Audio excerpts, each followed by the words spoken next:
His imagination. Hey guys, it's Taku. Welcome back to my channel. I hope you're all doing well. Today I have a video that is long overdue. Obviously we are several weeks into 2021, finally, but I thought it wouldn't be fair to recap some of the good things that came from 2020, specifically K-pop music. I had a huge reawakening to K-pop music throughout 2020. It actually started probably in the end of 2019, but I did a lot more of exploring with other groups in 2020. I told myself that that was one of the things I would want to do, and here I am now at the beginning of the following year, and I've got lots of great music to share with you guys. But before I get carried away, I do want to mention that this is just my top, favorites list. This will not include everything. I didn't listen to everything, I will admit. So although I'm leaving out a lot, unfortunately, there's definitely lots of great stuff out there. Hit me up with your recommendations down in the comments if I don't list them. Hit me up with your favorites. I need a good music recommendation every now and then. And yeah, let's get going.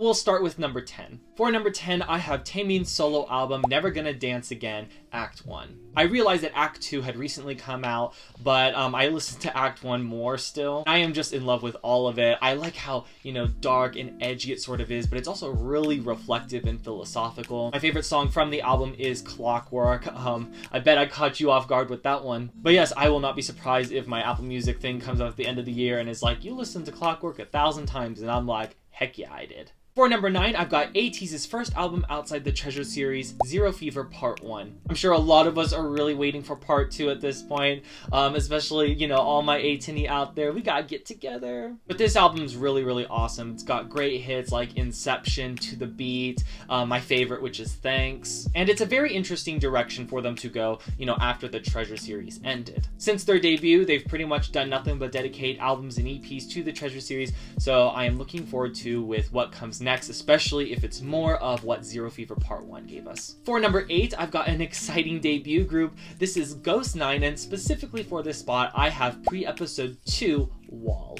I love pre-episode 1, man. I love the green color of it so much. I love the aesthetic that they're really going for. It's grungy and cyberpunk, and it's got, like robots in the MV, and, I live for that kind of stuff. So naturally, when I was introduced to Think of Dawn by my friend Gwen, I was instantly in love. I was listening to that track probably every day, several times a day. And here we are already in their second album, and yeah, pre-episode 2, Wall, has lots of great songs on it. I probably can listen to this one through repeatedly more often than I can the first, just because all the B-sides are very, very good. In fact, my favorite song from the album is Focus, and again, it's probably another surprise for a lot of people because people probably just, they listen to the title track and that's it. But definitely give Ghost 9 a chance. They've got lots of great stuff, and I love, the grungy aesthetic. It's awesome. For number 7, I do have my girls Mamamoo with their Travel EP, and oh man, where do I start with this one? I really thought they hit it out of the park with Reality in Black,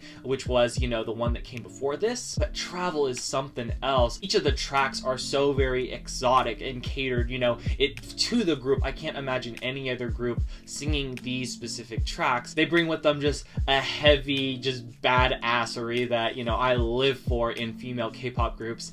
And so naturally when I heard Aya, I was just, oh my goodness. I still rewatch that music video as often as I can. But my second favorite track from the Travel album is Diamond. Go get out a listen. And the background on that, oh, it's so, so, so good. Number 6, we have some of my favorite boys, if that gives you a hint. This is Ace with HJZM, The Butterfly Fantasy. I did an unboxing of the album because I was actually, introduced to Ace because of the cover of the Butterfly Fantasy album. It's so pretty. Go give that video a watch. But y'all, I am not joking when I say that Ace is they are there for me. Honestly, haven't done as much exploring with their older tracks as I probably would have liked to. Maybe that's something that I will do in 2021, but the Butterfly Fantasy has given me everything that I could ask for and more. Stream Favorite Boys and stream the Favorite Boys remix with Steve Aoki. It's awesome. In number 5, we have Mr. Baekhyun with his solo album, Delight. And man, is it delightful. That whole album is just a treat. It's got Candy, it's got Underwater, and those are, you know, 2 tracks that I just listen to about every day. Beyond that, Baekhyun just continues to be dreamy, lo-fi, rhythmy, magic stuff. I don't know. He's kind of a legend and it's hard to describe. Speaking of, Baekhyun's first Japanese album is out now, so go stream that. But guys, Candy made waves when it came out. It was viral for a very long time. People were dancing to it all over the place, and honestly, I still am. We're really getting up there to some of my favorites, so it gets a little harder to, you know, keep it down and keep going, but we're moving on. In number 4, we have Tomorrow by Together. Specifically for this spot, I have their Blue Hour EP. Is mini-sode 1 for them, so I imagine that they will probably release a continuation of it later on. Tomorrow by Together has gone on to do so many different stage shows and performances of Blue Hour and We Lost the Summer, and honestly, I really can't get enough of them. Guys, Tomorrow by Together is like my weakness. So of course it was hard to pick between Blue Hour and their other album that came out this year, which was the finale of the Dream Chapter, which is the Dream Chapter Eternity. On this, my favorite tracks were Can't You See Me, Puma, and Fairy of Shampoo. In number 3, we have Stray Kids' In Life album. Now I put this one on the list because it is a compilation album of sorts. This is a repackage of a lot of their tracks. It's got 17 tracks on it. A lot of them have been re-recorded and they have been compiled into this album, and I had not listened to Stray Kids previously. I knew vaguely who they were, but this was really a huge, you know, stepping out for me with this album, and that's why I put it so high up on the list. Some of my favorites include God's Menu, Easy, Backdoor, Ani, Phobia, and Ta, and y'all can't make me pick my favorites. If you are wanting to get into Stray Kids, I suggest starting with the In Life album. That's what I did, and it's a great compilation of all the different, you know, sort of skill sets and sort of, not genres, but just the different things that they can do. It's a great little palette for them, so check out In Life. In number 2, we have my favorite K-pop female group, and that is the album by Blackpink. Y'all saw it coming, y'all saw it coming. Lovesick Girls, Ice Cream, How You Like That, Pretty Savage, need I say more? This is Blackpink's first major album. Previously, they had mainly just released singles and EPs, and so for them to go out and give us 7 or 8, I can't remember, of their highest quality tracks, it was just a delight. The album by Blackpink is a legend now in my eyes, and I love the way that the whole album adheres to this alternating black and pink fun, you know, and then a little bit of punk, a little bit of edge to it. Go stream the album by Blackpink, guys. It's amazing. And check out their concert, which I believe is at the very end of January. You won't want to miss it.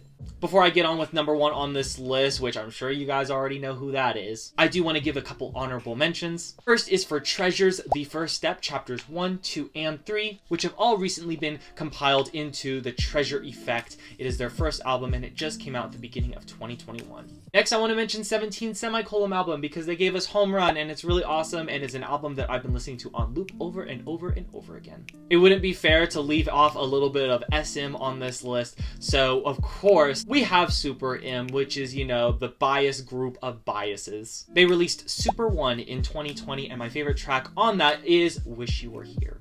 And for all my dreamies out there, I do have NCT Dream's Reload album on here, and my favorite on that is Puzzle Piece.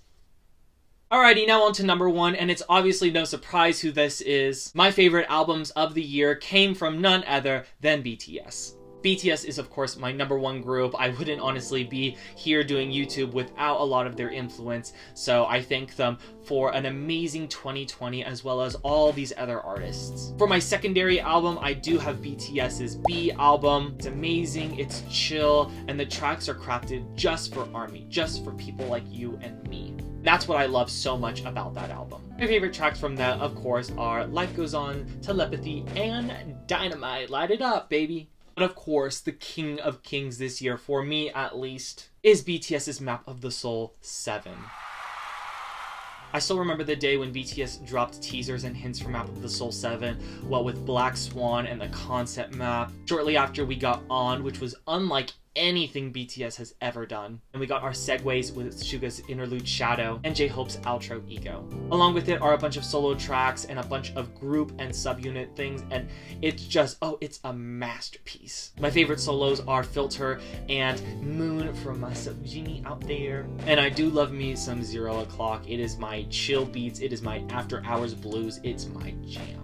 Map of the Soul 7 could have lasted forever and I still would have been here for it, but you know, after Map of the Soul 1, we got our one awesome, amazing, unforgettable time with it, and we have moved on because life goes on, right? Guys, these are all amazing, amazing albums from amazing artists, incredibly talented people. The production is here, the power is here, the presence, and of course, the message has always been the same, that we love our fans and that we are continuing, moving on with life, and my heart. But hey, just in case I didn't mention your favorite album on this list, I do have a secondary list right here for all the other albums that I thought were super, super cool. Please check those out sometime, and definitely, of course, stream all of these. They're all great, and they all have my 100% recommendation. Alrighty guys, but that's gonna do it for me. For more of me, you can find me on Twitter at Takuto Anime Cafe. I run a blog of the same name that I will leave linked in the description below, and you can also follow me on my Instagram at TakutoAC. I post all kinds of K-pop and manga and anime stuff on there. If you enjoyed the video, drop me a like, it really helps me out, and consider subscribing to stick around. Thank you so much for watching this video, looking forward to all of the great music in 2021, and till next time.